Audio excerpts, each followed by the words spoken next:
The Legend of Zelda Tears of the Kingdom is getting closer and closer, and the hype is getting insane for this game.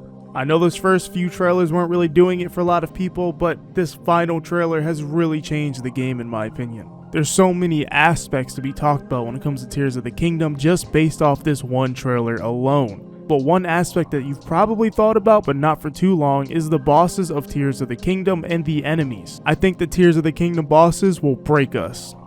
But before we continue on, make sure you guys hit the subscribe button. I'm branching out to different kinds of content recently with Nintendo, so if you guys want to see more stuff like this, hit the like button and subscribe. Thanks guys. So the Legend of Zelda of Tears of the Kingdom seems to be adding so much stuff, and the enemy variety is something that I think was kind of weak about Breath of the Wild. But it seems like this will actually be getting fixed. And one important detail that I want to bring up right off the bat is Tears of the Kingdom seemingly has redeads coming back. And this will 100% sprucing up the enemy variety types in my opinion. Breath of the Wild mostly just had Lizalfos and Bokoblins chasing you around Hyrule. And every now and then there were bats or Wizrobe type enemies just flying around.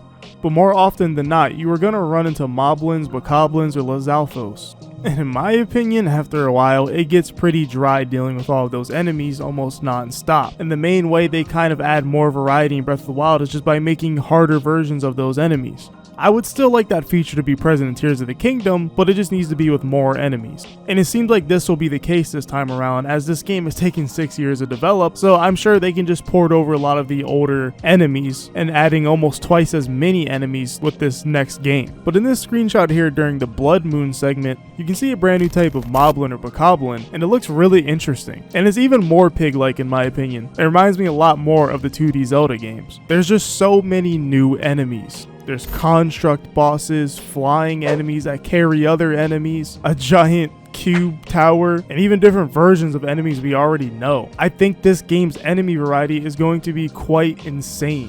It may even have the most enemy variety in any Zelda game period. Looks like we even fight plants in this game. But with that said, I think what's going to make this even crazier is that there is fusion, and different enemies will have fusions with different weapons and even pieces of materials. But with that said, something that is crazy to think about is the bosses of Tears of the Kingdom. Bosses will probably have multiple versions of them, such as the giant cube tower that we saw. I would not be surprised if we see different versions of them with fusion.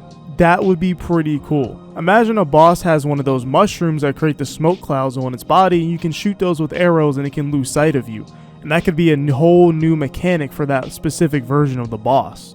Let's be honest guys, Nintendo and Zelda games love their gimmicks, so they are going to spam fusion so much throughout this game, especially with the bosses. And speaking of the bosses, let's take a look at some of the ones we've seen so far. Like I mentioned, the giant cube tower human-like boss. That one looks really cool. I can almost imagine that you can use Ultra Hand or even probably use Link's ability to go through objects to get to the base of the boss and hit its head or something. And even outside of that, we see things like a giant spider-like creature inside of a giant tornado, and it seems like we can probably pinpoint that in this area right here. I can only imagine how much fun a boss like that could probably be, because there's swirling moving platforms all around that boss, and I imagine that after you hit the boss in the eye with an arrow or something, you probably could land on the platform and deal more damage to the boss. Another enemy that we see, which is most likely a boss, is this giant type of mud enemy in the sky area. This kind of reminds me of a Molduga boss because, you know, it's flapping around almost similarly, except it has mud tracking it all over the place, almost kind of like a Monster Hunter boss. Tears of the Kingdom is genuinely shaping up to have some of the craziest boss fights in the entire series. And of course, how could I forget? Ganondorf himself. Ganondorf will probably be a crazy boss fight. I can imagine the fusion mechanic will probably be used pretty heavily for Ganondorf. And obviously, as we've seen in the trailer, Ganon looks to appear a little different. It looks like he has these kinds of dread-like locks, completely different form.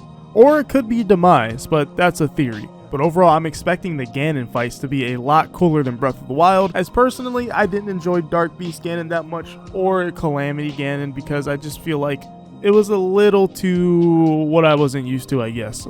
It was an interesting concept, but it didn't really feel like I was fighting Ganon. I genuinely believe that we are in for a treat when it comes to bosses and enemy variety in Tears of the Kingdom, and I honestly cannot wait. In analyzing the trailer and looking at these things to realize how much different there actually is pretty hype in my opinion.